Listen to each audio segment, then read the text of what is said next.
Dari kawasan Pantai Indah Singaraja Radio Barong 102 FM. Baik lagi sama Rina di sini, yang pastinya hari ini acara yang sangat ditunggu-tunggu. Kita ada di acara dialog interaktif implementasi program Segar Kreatif, yang dimana buat fans setia Radio Barong, narasumbernya udah ada di depannya Rina. Aduh ya, jadi makin deg-degan nih Bapak. Kita sambut dulu ya bintang tamu pada hari ini. Yang pertama itu ada Ibu Niputu Putri Suhastini sebagai penerima Lifetime Achievement KPID Bali. Selamat siang Ibu. Oke, kemudian sehat Ibu. Ibu gimana? Astungkare. Wow, energinya masih muda ya Bu ya, jadinya ya. Semangatnya masih muda. Oke, kemudian ada Bapak Agus Astato selaku Ketua KPID Bali. Selamat Bapak. Ini HP-nya mana? HP radionya mana? Ya. Iya benar. Sekarang kita udah bisa ketemu langsung ya Bapak ya. Dan yang terakhir itu ada Bapak Ketut Wiryadana selaku Ketua Pokmas Was Banyu Milir. Selamat siang Bapak. Bagaimana kabarnya Bapak? Chandra dingin tuh pakai power, so tahu Chandra itu. Channel 1 dan 2 nggak pakai phantom power. Chatting deh. By the way teman-teman, kalau setiap momen entah tentang skripsi, tugas pasti ke Pantai Loking Bapak. Karena di sana katanya sih bisa menyerap energi yang mungkin lagi mumet ya Pak ya. Iya benar.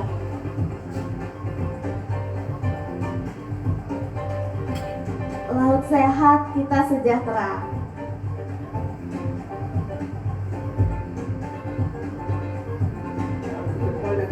Dibulatkan. Dan 3 ini menartikan bahwa kita berada di 3 alam sebenarnya. Iya. Berpuas-puas. Mana ini yang perlu kita sampaikan. Iya. Salam bahari. Salam bahari. Oke, jadi tadi itu banyak yang salah fokus terhadap pamfletnya. Ada di sana Ketua KPID Bali. Nah, Bapak kalau boleh tahu nih Pak, banyak banget pertanyaan. Sebenarnya apa sih itu singkat kepanjangan dari KPID Bali? Iya, KPID. Ini Rina tahu juga singkatannya. Tahu ya. Jangan sampai penyiar nggak tahu nih singkatannya. Iya. Udah dapat bocoran kemarin. Ya, KPID dari Komisi Penyiaran Indonesia Daerah Bali itu memang tugasnya adalah mengawasi konten dari berita atau program yang ada di radio dan televisi. Yang kita sebut dengan lembaga penyiaran.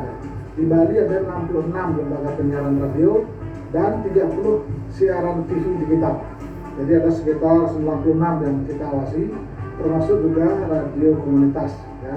Ada 4 radio. Yang pertama adalah radio komunitas, yang kedua adalah radio penyiaran swasta, UTS seperti ini. Kemudian ada radio lembaga penyiaran berlangganan dan juga ada lembaga penyiaran publik dari seperti itu. Jadi ini tugas kita adalah mengawasi. Jadi kalau ada isi siaran yang sifatnya tidak baik, melanggar aturan dan undang-undang, kita tegur ya. Tapi kalau misalnya bagus, kita apresiasi. Itulah tugas dari KPID, Komisi Penyiaran Indonesia. Berarti tugasnya pengawasan ya Pak Gus? Ya, jadi betul. tugasnya bilang awas ya. Awas nggak bener ya. Ya, kita, ya syukurnya kita memang selama ini kolaborasi ya. Kalau ke radio-radio dan sebagainya, mereka ya sangat inilah menghargai kita. Jadi seperti hari ini misalnya Radio Barong berapa kali kita kerjasama kan, kita telepon minta jadwal dialog dan berita seperti itu. Jadi kita hampir semua radio kita sapa sekarang. Rutin itu setiap tahun, bahkan setiap bulan kita 2-3 radio kita kunjungi. Keliling jadinya Pak ya. Keliling dan kita lakukan juga pembinaan kepada teman-teman penyiar. Jadi nanti akan ada kompetensi pelatihannya, sehingga itu harus tahu bagaimana Undang-Undang 32 tahun 2002 tentang penyiaran dan yang disebut dengan P3SPS, Pedoman Perilaku Penyiaran dan Skema Program Siaran.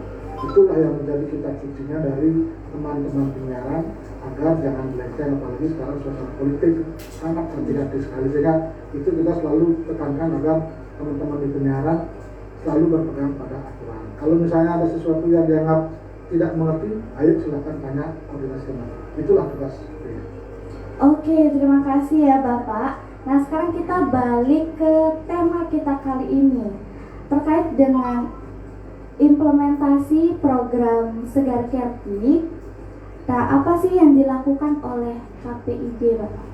Ya, KPID tadi katakan adalah selain mengawasi konten, tentu kita juga bersinergi dengan stakeholder semua, termasuk dengan pemerintah Provinsi Bali. Kita tahu ada beberapa program yang sudah dilakukan ketika masa pemerintahan Bapak Gubernur Koster, Bapak Soeharto 2018-2023, ada 44 tonggak pembangunan era baru ya.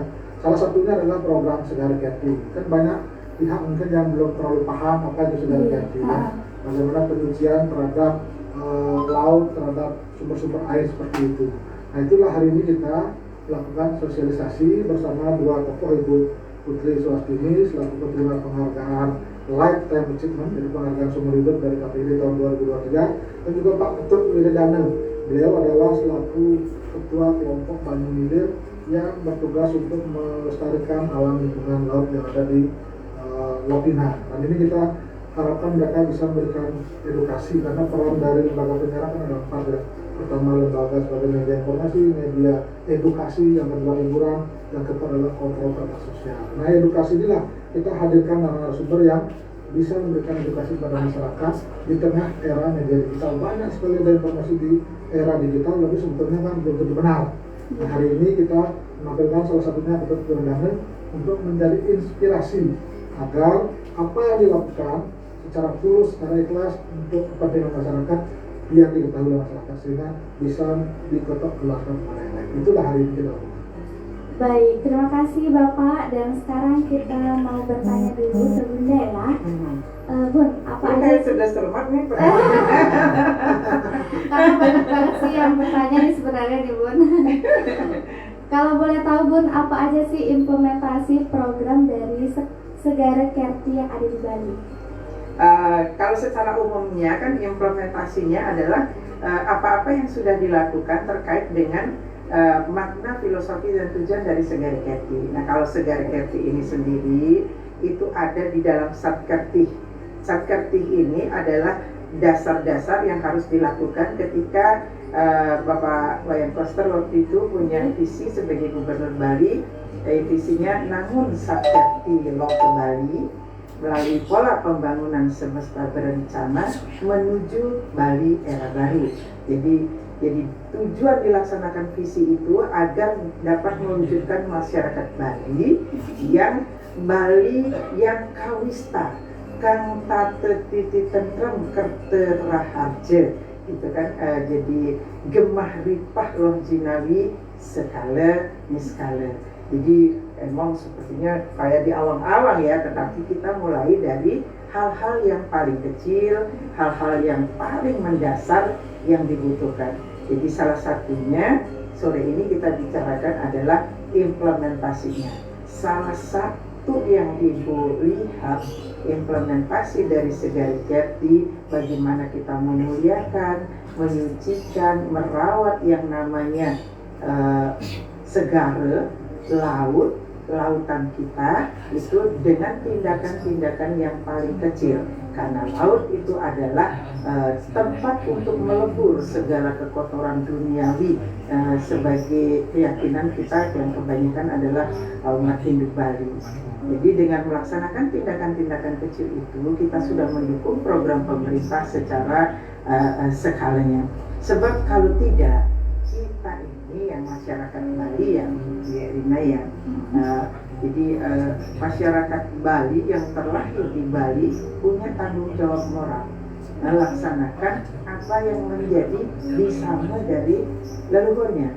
Itu Ibu pernah dengar itu dari orang bijak di Bali, itu ada namanya bisama batur kalawasan, yang kurang lebihnya gitu kita nanak akabehan ayo kita pratiakse mari ngukir lan pasir ukir pina kewetu nekar pasir anu pun sehanane mati rima dia kita awak kauripan ayu kamu tu pabrik usaha ini raja padi yang kita taneling mogi-mogi kita tan aman kerahayuan cendak tu kurang pangan minum kekeringan lan berhidup mari pakita. Nah, jadi di situ ada segala disebutkan. Itu kita sana kakabehan. Menang tu kita pratyaksa dening ukir lah pasti ukir pinato tunikal masih lah perusahaan. Jadi anak sekalian kedepannya anda mesti waspada merawat yang namanya gunung dan lautan. Ukir pinato tunikal itu gunung sumber kesucian. Pasir itu lautan yang dimaksud, segala yang dimaksud itu adalah persehanan laut. Di situ kita tempat menyucikan diri kita. Jadi segala kehidupan kita ini yang diliputi oleh yang namanya avidya, kotor sekala dan niskala kita segala, keyakinan kita segala melebur semuanya. Dan bukankah segala kekotoran duniawi sesungguhnya sampah dan lain sebagainya itu dibuangnya ke laut? Tetapi itu dulu, kalau dibuang ke laut, kalau air sungainya masih bersih, nggak apa-apa, nggak ada banyak sampah. Kemudian jadi bangunan-bangunan hotel restoran tidak mau buang limbahnya, nggak apa-apa. Tapi sekarang kan yang berkembang, sampah yang ada, sampah yang tidak bisa diolah, yang kemudian kalau itu datang dari hilir, dari sungai, lalu ke hulu, ke muara dan akhirnya ke laut, sampah plastik itu berton-ton, itu kan. Nah akhirnya apa? Emang bisa hidup laut kita seperti yang alamiah kita diwariskan oleh para pemimpin. Itu ditutupin oleh misalnya biota lautnya, karang terumbu karangnya, rumput-rumput lautnya yang tumbuh subur, sekarang itu ditimpa. Jangankan yang di laut yang kita nggak susah untuk ngurusnya, yang di darat saja kalau ditimpa oleh sampah plastik susah juga kita.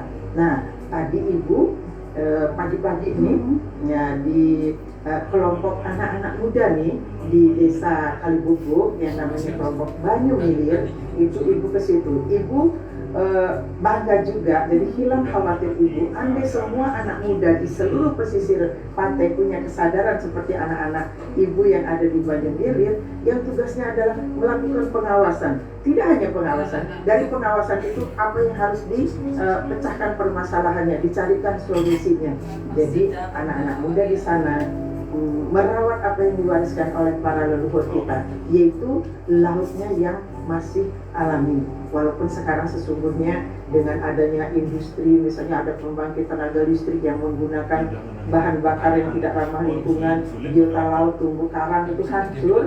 Kita capek lagi ini untuk mengembalikannya itu sangat susah. Tapi anak-anak sudah mulai dari sekarang merawat. Kalau ada terumbu karang yang rusak, ada yang patah, itu sekarang ada ditanam kembali, dirawat kembali. Itu memerlukan keikhlasan yang luar biasa, memerlukan keberanian, dan landasannya adalah kesadaran bahwa hidup tidak hanya untuk sekarang, tetapi juga untuk anak cucu di masa depan. Jadi yang ibu lihat itu, walaupun tadi ibu ke laut karena ibu nggak bisa berenang, takutnya kalau nyemplung sekali hilang, gitu kan. Jadi iya, akhirnya ibu lihat lewat VR, ya, lewat virtual. Ya, yang gitu. Jadi ibu nonton filmnya doang kan dengan alatnya itu. Seolah-olah kita udah ada di sana gitu ya. Iya, seolah-olah ibu sudah ada di sekitar patung. Ada patungnya yang Baruna di situ, ya kan? Itu. Jadi itu apa? Itu juga kita menanam di situ secara simbolis, kita menanam keyakinan kita bahwa penguasa laut itu ada. Jadi dengan membuat bentuk itu hayalan kita itu dibuat dalam bentuk seperti itu, kita yakin ini kekuatan kami ada di sini.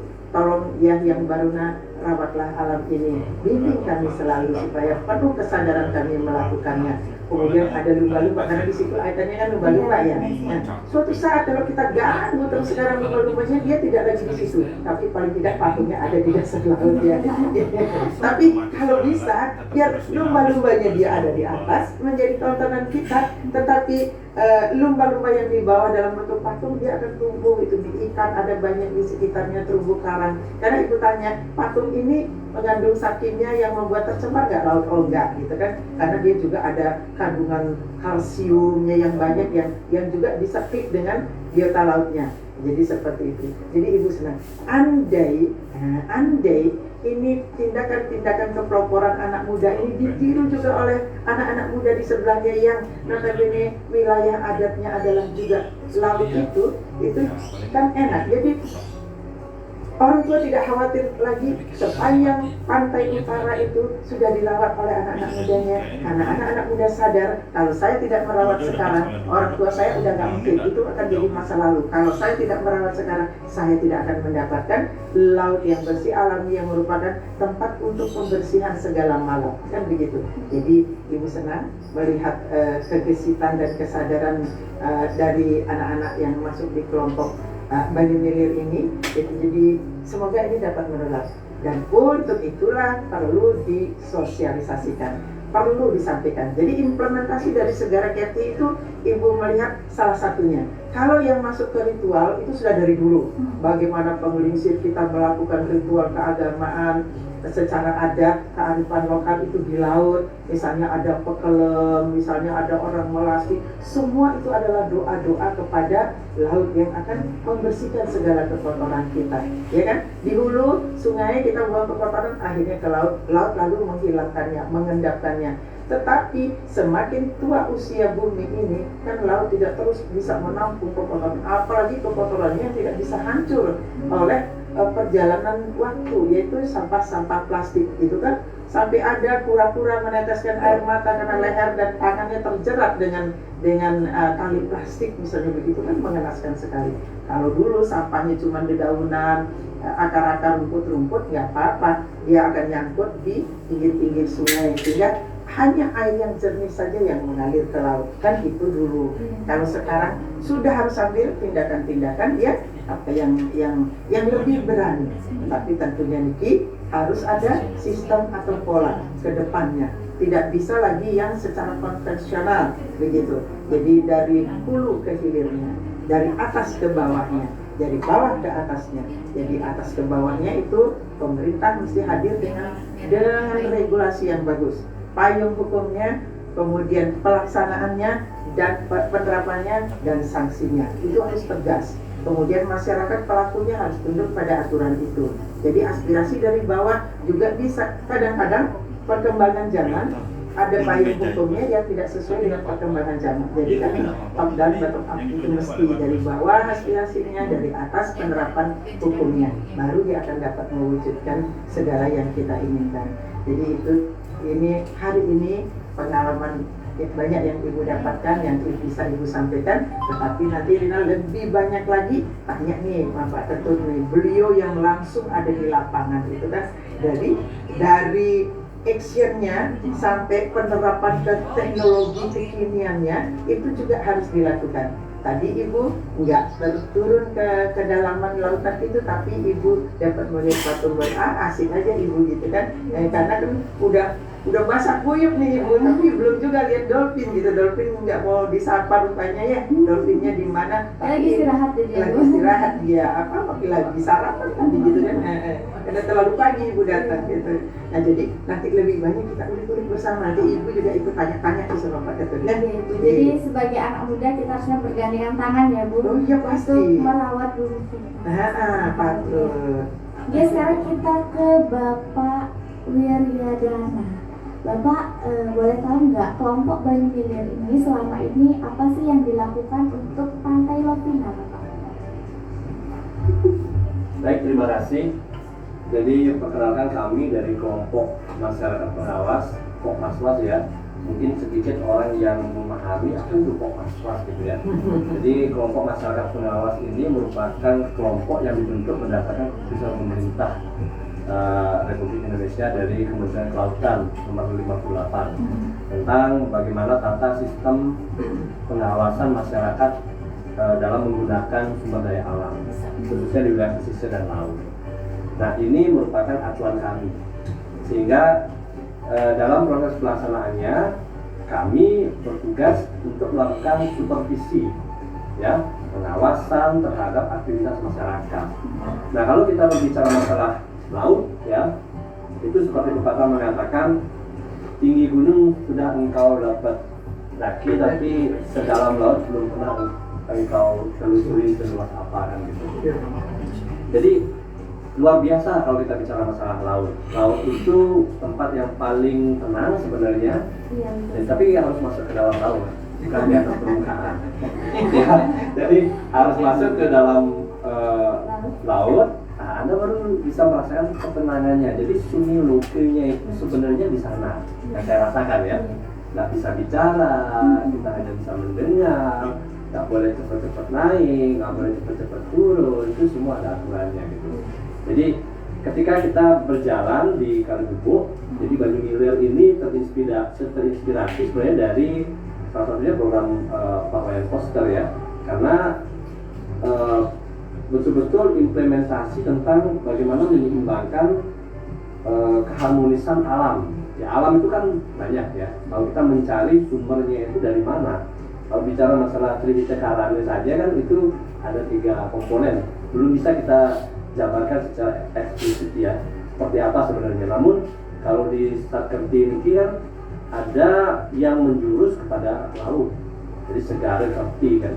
Jadi bagaimana kita sebagai masyarakat Bali khususnya, walaupun memang secara niskalir kita telah melakukan kegiatan-kegiatan berbicara seperti pekolem ya, menghormati laut, bahwa laut itu tempat untuk membersihkan malir yang ada di tubuh kita, pelukatan dan lain sebagainya gitu ya.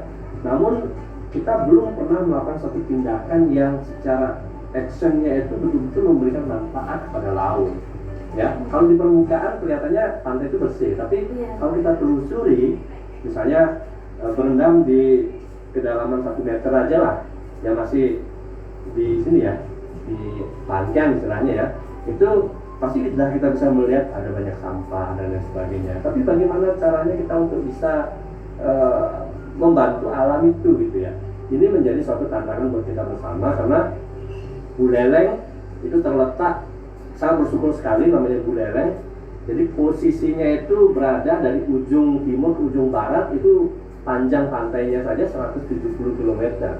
Ya seharusnya kalau menerapkan tentang implementasi Segara Kerti ini, berapa desa yang ada di pesisir itu, ayo kita kuatkan ya. Seperti program Pak Koster kemarin itu terkait masalah garam lokal ya, yang dulu ditinggal oleh orang lokal sendiri, kemudian tidak dimanfaatkan dengan baik. Tadi yang berdiskusi panjang dengan Ibu Putri di atas booth, walaupun ternyata objeknya adalah bukan dolphin ternyata, tapi diskusi kita terkait masalah tentang sumber daya gitu loh, sumber daya.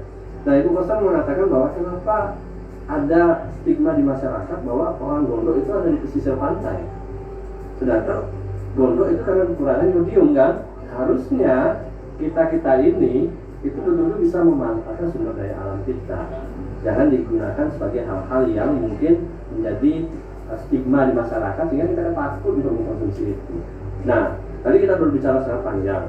Nah, terkait masalah terumbu karang ya, di kawasan saya saja di Kalibubu itu ada 2,2 km garis pantai. Nah, luasan hamparan ekosistem kita itu ada sekitar 54,7 hektar. Nah, ekosistem laut itu ada 3. Ekosistem laut pesisir itu ada bakau, ada padang lamun, seagrass, ya, kemudian ada terumbu karang. Nah, ketiga komponen ini memiliki peran yang penting. Misalnya abrasi itu udah ada yang jaga nih,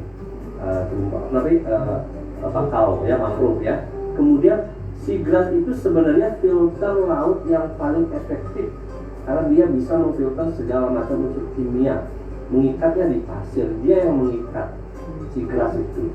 Kemudian terumbu karang itu merupakan tempat berlindung ikan-ikan kecil. Kalau kita bicara masalah rantai makanan, kita tidak bisa berbicara ikan besar, kita pasti berbicara dari ikan kecil. Nah, fitoplankton apalagi ya, banyak sekali hal-hal yang sangat hebat yang ada di laut. Kita menyadari kita menghirup sekarang udara gratis ya, itu karena laut. Karena 70% dari bumi kita ini terdiri dari laut. Tubuh kita merasa agak goyang ketika ada pengaruh dari bulan, karena dia pasang surutnya juga kita dipengaruhi 70% juga ya dalam tubuh kita. Nah, ternyata menurut penelitian 80% dari oksigen di dunia ini itu disumbangkan oleh laut melalui fitoplankton. Nah, alangkah luar biasanya bahwa dalam Satkerti, ini nggak dibuat-buat loh ya, Satkerti ini memang memfokuskan pada samudra Kerti atau segara Kerti yang sudah tertuang di sana. Kenapa harus dia dikhususkan? Ya, oleh sebab itu kami dari desa ini berpikir kapan dan bagaimana kami memulai, yaitu pada saat kita menenggelamkan simbol, kita memulai dalam proses keberlanjutan, yaitu menenggelamkan patung yang kita namakan Jalapati. Orang bertanya-tanya apa nih Jalapati? Kalau saya, masalahnya saya nggak mau dengan nama yang sama. Ini istilahnya diferensiasi. Orang itu melihat kok aneh. Orang aneh pasti didatangi kan. Oh kalau itu Dewa Baruna pasti kita bisa melihat di mana-mana lah kan. Tapi kalau Jalapati orang nggak tahu apa itu Jalapati. Nah, saya butuh mereka datang dan saya butuh mereka untuk bertanya kepada saya, dan saya mengungkapkan bahwa Jalapati adalah nama lain dari Dewa Baruna, penguasa alam laut yang luar biasa. Nah mungkin itu dulu pendahuluan dari saya. Oke, terima kasih buat Bapak Wiryadana. Nah sebelum lanjut kita jeda dulu nggih Bapak Ibu dengan lagu. Jadi buat fans Setia Radio Barong, sebelum lanjut kita puterin dulu lagu spesial buat kamu. So jangan kemana-mana, stay tune terus Radio Barong 102 FM. Enjoy.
Dari kawasan Pantai Indah Singaraja Radio Barong 102 FM dan lagi sampai di sini yang pastinya juga kita ada narasumber yang sudah tadi kita sempat ngobrol-ngobrol ya. Dan sekarang ini kita bakal lanjutin nih. Nah, tadi Bapak sudah bercerita tentang kelompok Bani Wilir yang selama ini itu sudah dilakukan di Pantai Lovina ya Pak ya. Nah, kalau boleh tahu Pak, apa sih kendala yang dihadapi pada saat mengimplementasikan jaga laut wilayah Glening?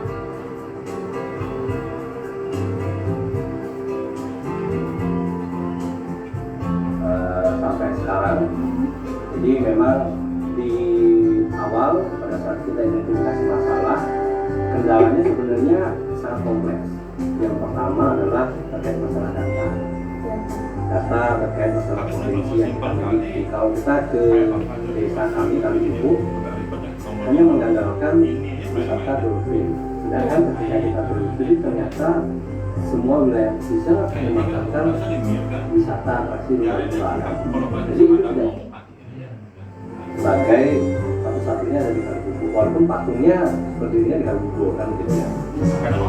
Dan apakah itu masalah? Iya, untuk membuat desa ini menjadi unik gitu ya. Nah, perlu kita gali lagi apa itu. Kemudian yang kedua, kebiasaan masyarakat yang dulunya kan mereka melakukan kegiatan aktivitas karena sesuai dengan data kami setelah kami cek di SPGS sustainability ini diturunin itu karena udah ingat naikin biasanya ditekan kan hidup jadi. Nah 50% dan 85% itu bergerak misalkan pasai sebagai pelaku misalnya sebagai kapten boat ya, diving atau yang lain. Nah dari 50% tersebut kita ternyata perlu melakukan peningkatan kualitas SDM-nya karena setelah kami telusuri dari kelompok ini, karena kelompok ini Ibu perlu kami sampaikan terdiri dari banyak komponen ya.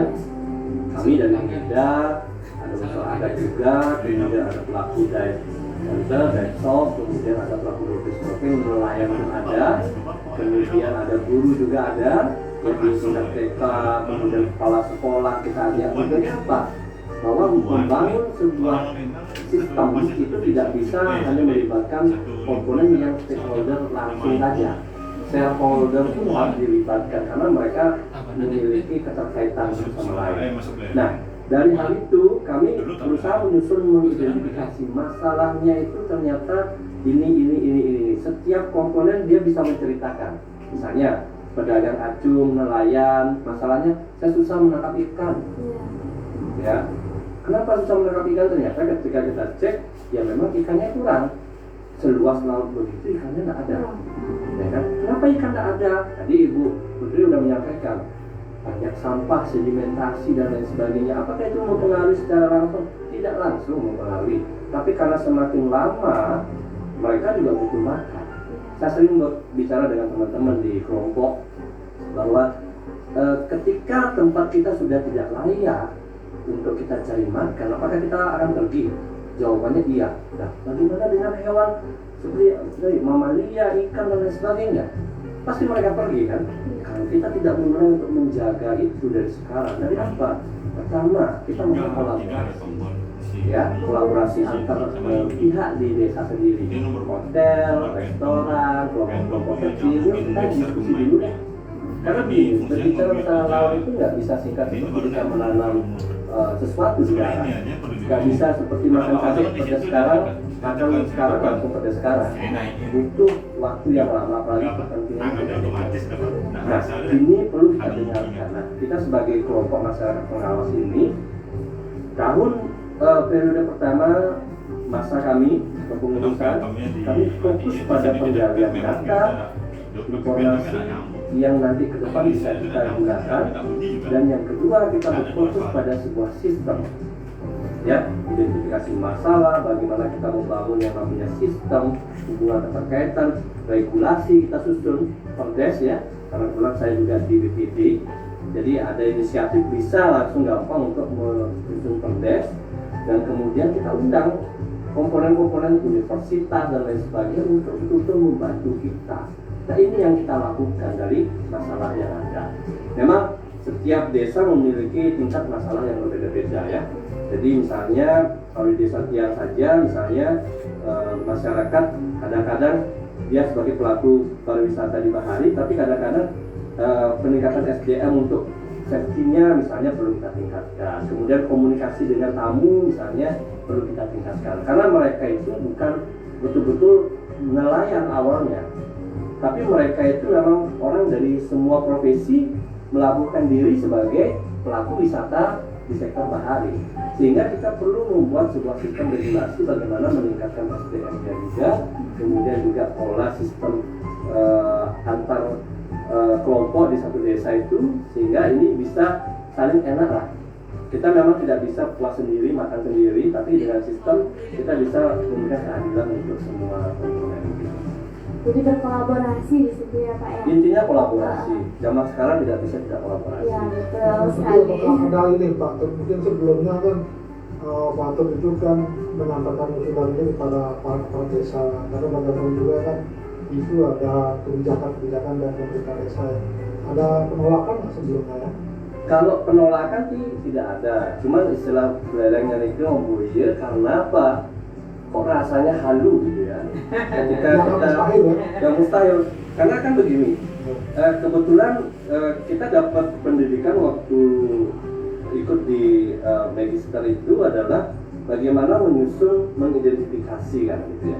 Jadi cara pandang kita melihat masalah itu tidak dalam satu sisi saja. Nah, sehingga apa? Ketika sisi lain tidak dilihat oleh masyarakat, mungkin bagi mereka halu. Nah, hal itu mungkin kalau kita nggak kuat tagah, ya, nah itu mungkin ya sudah mundur kan gitu ya. Tapi ya memang karena kita komitmen, kita selesaikan dulu semua, nanti baru kita jelaskan ke masyarakat. Memang banyak sedikit yang mengguyur, sekarang terjadi, tapi pelan-pelan kita lakukan. Ini udah kita kerjakan, walaupun skupnya kecil ya. Kita nggak bisa, karena laut itu butuh biaya banyak dan lain sebagainya, tapi udah pernah kita lakukan. Misalnya menanam karang pun mereka berpikir nggak mungkin bisa karang hidup. Ingat, terumbu karang itu merupakan sumber daya alam yang bisa diperbaharui. Beda dengan misalnya batu bara, minyak, kan begitu ya. Kalau sumber daya alam ini sumber daya alam yang akan menghasilkan karbon, ya. Jadi belum ekonominya itu tinggi banget sebenarnya Ibu. Nah, dengan kita menggunakan sistem yang benar, maka terumbu karang itu bisa tumbuh itu dengan waktu ya. Ini bisa menjadi nilai tambah dari kawasan itu. Tidak hanya bagi laut secara langsung, tapi kita bisa memetik nilai tambah, bisa kita melakukan jual beli dengan aturan yang jelas dan benar. Nah, sebenarnya hal-hal itu belum diketahui. Bahwa mereka berpikir terumbu karang adalah batu karang. Jadi terumbu karang itu adalah simbiosis antara dua alga dan hewan, substansi lain dan sekelilingannya. Ya saya dikit-dikit 4 tahun kuliah juga akhirnya ke laut karena itu basic saya soal safety kan begitu ya. Tapi bagi saya begini, masalahnya kadang-kadang orang ketika tidak bidangnya mereka nggak mau ikut, nggak mau tahu lah. Nah, nggak percaya. Biasanya itu bukan urusan saya. Bukan urusan saya. Nah, saya memberikan kelompok dalam konteks ini adalah saya bukan siapa-siapa. Saya tidak memetik biaya atau memetik penghasilan dari ini, tapi saya yakin Tuhan akan memberikan jalan lain kepada saya di tempat yang lain. Tapi masalah ini ada di depan mata saya. Apakah saya diam sebagai generasi muda? Enggak mungkin. Karena apa di depan saya, kalau sungai di depan saya nggak jalan sungai. Kalau gunung di depan saya jalan gunung. Kan begitu kan? Hanya kesadaran, hanya masalah kapan Anda terketuk. Waktu yang akan menentukan itu. Kadang-kadang kan gini Pak, kalau kita diskusi ya, di situ masalahnya. Jadi kan perlu biaya besar. Ya. Jadi patut masyarakat itu bertanya dari mana dapat biaya anggaran dan lain-lain itu. Mungkin itu bisa dijelaskan. Kalau biaya itu ada sekali dan sekali kan, gitu ya. Saya bagi berdasarkan itu. Kalau sekalinya gimana?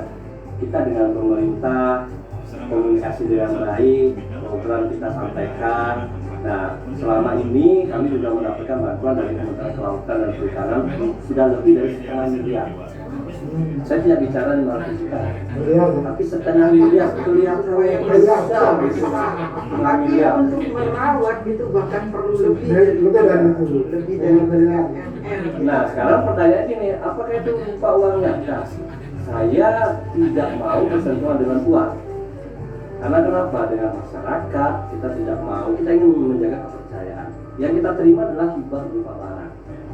Ya, hibah ini kita manfaatkan dengan baik, kita jaga dengan baik. Nah, yang di skalinya ini seperti yang Bapak Agus bilang tadi, kan butuh operasional. Kadang pemerintah memang begitu untuk menciptakan kemandirian kan dari kelompok itu. Jadi dikasih barang, kamu jaga, kamu rawat, kemudian kamu berusaha sendiri mandiri cari isinya. Misalnya ada tabung dikasih tapi udara nggak ada, but dikasih bensin nggak ada, perawatan nggak ada, kan begitu ya. Mohon maaf ini Bu Koster. Jadi artinya kita memang realistis seperti itu. Tujuannya adalah untuk menciptakan kelompok mandiri kan. Nah, bagaimana kita cara mendapatkan? Ya kita, saya bilang tadi itu, kalau kita sudah memberikan yang tulus, memberikan itu tidak hanya berupa tenaga ya, bahkan mohon maaf teman-teman saya, tenaga iya, biaya iya, kita ngeluarin sendiri. Tapi ada kalanya, ada tangan-tangan Tuhan itu bantu kita. Misalnya, waduh, saya sempat, mohon maaf, ini saya ceritanya, akhirnya cerita mungkin halu juga kan. Bagi kepercayaan saya sempat diskusi panjang dengan penghuni laut itu kan gitu ya. Sampai dengan istri juga pernah di. Oh kalau gitu ikut dong sekali. Jadi gini, ini saya bilang halu, tapi ini merupakan kita orang Bali ya. Iya, percaya bahwa kita lunas yang betul-betul sesuai dengan kebutuhan kita. Di kondisi COVID yang luar biasa susahnya, dan ya kita namanya di laut kan indah ketika kita menyelam, tapi kita nggak bisa membuktikan keindahan itu kepada orang lain, hanya mata kita saja kan. Gimana caranya? Kita harus punya namanya kamera, alat dan sebagainya. Itu kan biayanya besar. Saya nggak ada uang, tapi dengan doa saya bilang mohon bantuan, tuntunan, semoga diberikan bantuan, dan ternyata datang uang dari segala dengan nilai yang berlebihan. Ini cerita. Artinya uang itu bukan masalah waktu, proposal kan itu ya? Tidak berupa proposal. Kalau yang proposal, makanya saya bilang itu sekalinya kan saya minta ke pemerintah, kita dikasih 300 juta kan gitu ya. Jadi kalau yang sekalinya ini kita hanya minus kemari, tolong dan ingin membuktikan bahwa Anda nyata. Kalau membantu jangan, ternyata diberikan oleh jalan-jalan lain. Artinya begini, kita yakin di Bali, Ibu Putri tadi sudah menyampaikan, ayo kita kerja lurus-lurus. Seperti apa implementasi lurus-lurusnya? Ya ini dia. Makanya ketika orang tanya dengan saya udah berapa ratus juta habis di laut, saya sudah nggak itu. Kamera saya udah berapa rusak, udah berapa biaya 3 tahun, sudah mungkin sampai 700 juta. Kalau saya pakai uang pribadi, saya dapat dari mana? Tapi beliau datang di saat yang tepat ya Saat Pak ya. perjalanan. Nah, itu dia yang nggak bisa saya jelaskan. Itu benar-benar nggak halu, itu ibu rasakan. Jadi kan orang tua bilang kerja landasannya doa, berserah tidak pasrah, gitu kan. Nah, ketika kita berserah itu, ketika kekuatan semesta bekerja, semua dilancarkan. Tinggal kita bilang, ya Tuhan, kami akan bekerja, tunjukkan dalam berikan kekuatan. Nah kan, seperti yang Pak Kata buktikan begitu. Jadi komunikasi satu arah, kita nggak bisa dengar suara Tuhan, tapi beliau sangat mendengar bahkan suara batin kita kan. Ya Tuhan, ini datang aja. Makanya benar orang bilang itu ketika pikiran kita positif, segala hal yang baik akan datang dari segala penjuru. Benar itu. Jadi dukungan itu tidak hanya materi, pikiran yang baik, doa yang tulus dari orang-orang seperti itu akan luar biasa. Makanya kita hanya perlu fokus, tulus dan betul. Ya, yang seperti Pak Tetep lakukan sekarang ke depan, semoga ini akan membantu seluruh anak-anak muda yang ada di setiap desa yang bertugas menjaga pantainya, pantai utara ini kan. Apalagi kalau kita bicara ego ya, kita kan anggap punya kemampuan berbeda, punya kehidupan yang lain kan, dengan idealisme kita masing-masing. Ketika bertemu dengan masyarakat yang mungkin kontra, dalam arti mereka ingin tahu tapi mereka tidak tahu kan, kemudian susah untuk kita ada komunikasi. Kalau itu hanya melihat manusia yang saja, mungkin Udah bisa sasar, udah bisa Emosi ya, Pak, ya. nggak mau ikut campur, kita udah mau perbaiki tapi nggak mau. Tapi yang saya lihat bukan mereka. Ada hal yang lebih luar biasa yang saya lihat yang itu tidak bisa mungkin orang rasakan. Mungkin pelan-pelan bisa lah, tapi ya ini bukan interaktif spiritual ya, tapi ya kita bicara Bali segala kerti itu tidak bisa dilepaskan dari hubungan yang namanya sekali. Nggak hanya segala kerti itu nggak hanya berbicara tentang teori saja. Teori Anda bersihkan, pantai bersih, tapi belum tentu dia Anda bersih. Ya kan? Nah itu yang betul-betul memang harus kita lakukan sebagai orang Bali, ya orang Bali yang bukan ingat healing, sangkaning kauripan kita di Bali seperti apa.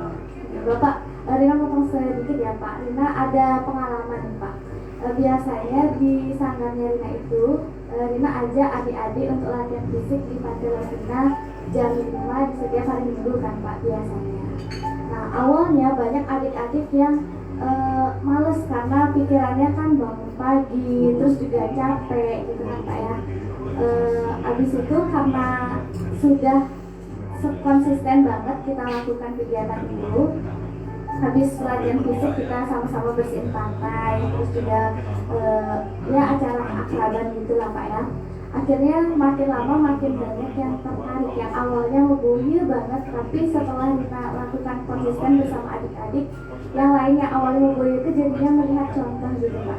Jadi secara tidak langsung dia ikut serta. Jadinya kita nostalgia sama kata-kata Bapak yang tadi ya, awalnya ngebohir tapi Bapaknya tetap konsisten untuk melakukan kegiatan itu. Mungkin nanti yang awalnya nggak percaya jadi percaya gitu ya Pak ya.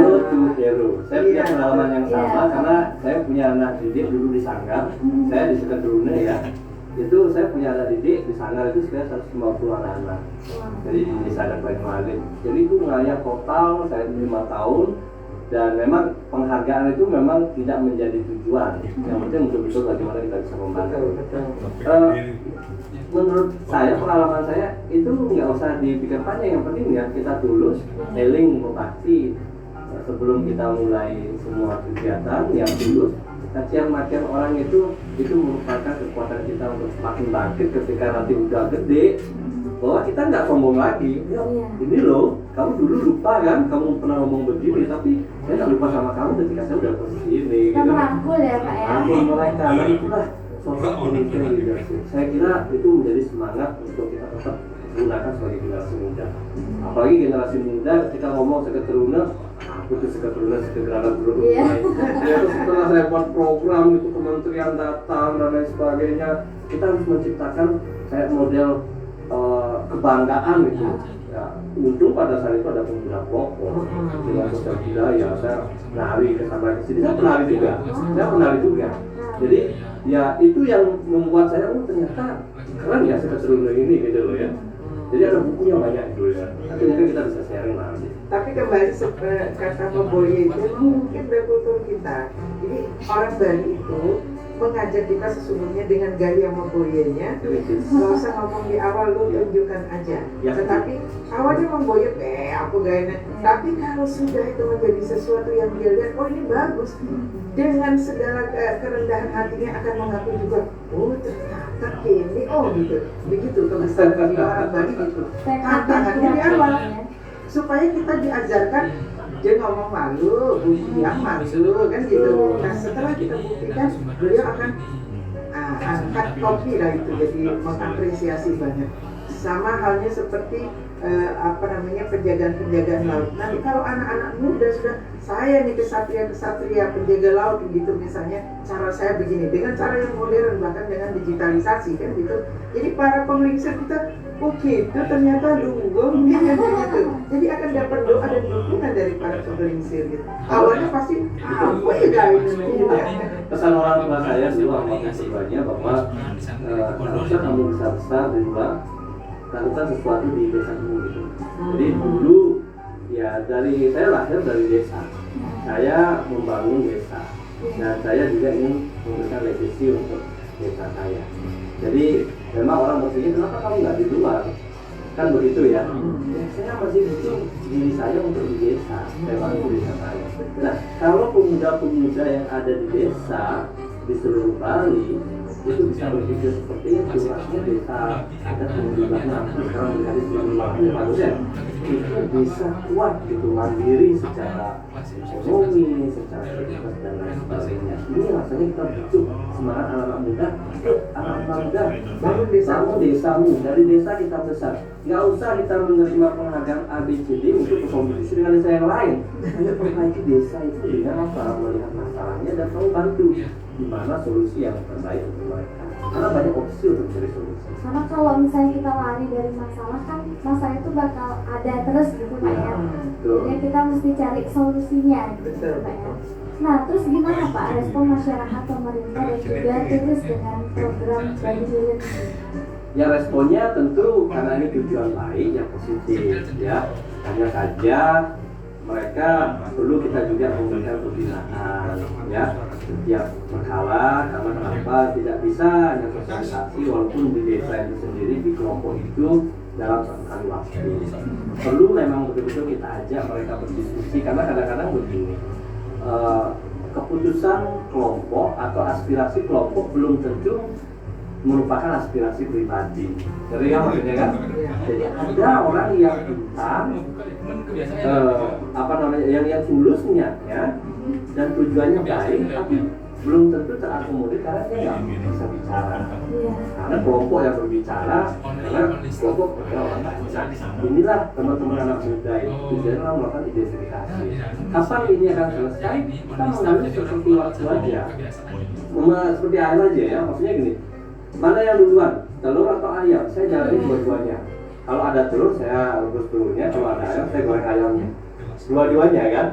Nah ini filosofi yang menurut saya harus ambil kedua peluang ini. Nggak bisa menunggu belum jadi ayam dan ayam dan telur, ya kan? Kalau ada pilihan dua-duanya, saya ambil dua-duanya. Karena ini yang paling penting menurut saya. Kesempatan itu langka, kapan Anda bisa berbuat untuk desa Anda, dan kapan Anda bisa memberikan legacy ke depan. Legacy tidak hanya berupa sesuatu hal yang dalam fisik kan, tapi semua spirit kita mampu bangkit atau mampu memperjuangkan sesuatu hal yang zero menjadi hero. Zero ke hero. Oke, jadi buat Bapak Ibu, sebentar lagi waktu kita akan berakhir. Nah, ada nggak sih penyampaian materi pada hari ini yang ingin disampaikan oleh Bapak? Dipersilakan, mungkin dari Ibu. Oh iya, jadi dari apa yang kita perbincangkan tadi, kesannya emang ringan, tetapi kalau dilakukan dengan serius itu suatu saat nanti akan mendatangkan hasil yang luar biasa sesuai dengan harapan kita. Jadi di dalam melakukan tindakan-tindakan itu, jadi anak-anak muda akan mengedepankan intelektual yang didukung oleh spiritual yang kuat gitu. Jadi dan di dalamnya pasti akan ada finansial kan begitu. Jadi 3 hal yang tidak bisa dilepaskan.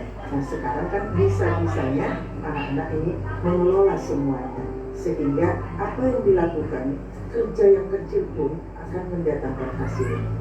Kalau kita hanya keinginan saja, tidak disertai kecerdasan untuk mengelolanya, tidak ada finansial yang mendukungnya, apalagi tidak ada skill di dalamnya. Nah yang dilihat dari anak-anak yang tadi itu ketiga-tiganya itu dijadikan kekuatan finansial didukung oleh pemerintah maupun kedepannya mungkin CSR, mungkin donasi dari orang yang simpati atau mungkin juga dari yayasan-yayasan yang memang bergerak di pelestarian wilayah ini dan juga. Jadi sekarang sudah diajar oleh dan ditugaskan oleh BPKBID untuk menyampaikan itu, karena kalau tidak sampai masyarakat tidak paham, apalagi untuk menumbuhkan kesadaran masyarakat ini perlukan kesadaran kolektif masalah bagaimana kita mengimplementasikan segala etik. Jadi ya mulai dari pemerintah, kelompok masyarakat dan masyarakat sendiri punya tanggung jawab yang sangat besar terhadap pelestarian semesta. Jadi, mendengarkan apa yang kita bicarakan, lalu bersati, bahkan ambil tindakan yang paling kecil sekalipun, karena itu bagian dari tanggung jawab kita. Nah, itu untuk keluarga-keluarga di rumah gitu kan. Jadi kalau main ke pantai, jangan buang plastik sembarangan, itu tempat sampah ada, kalau di tempat sampah gitu kan. Jadi kalau memang ada sampah di itu, ingat, ambil lah, itu yang paling benar. Dan yang lainnya akan dilakukan juga. Nah, seperti itu. Siang ini, sore ini kita bicara tentang sejarah etik.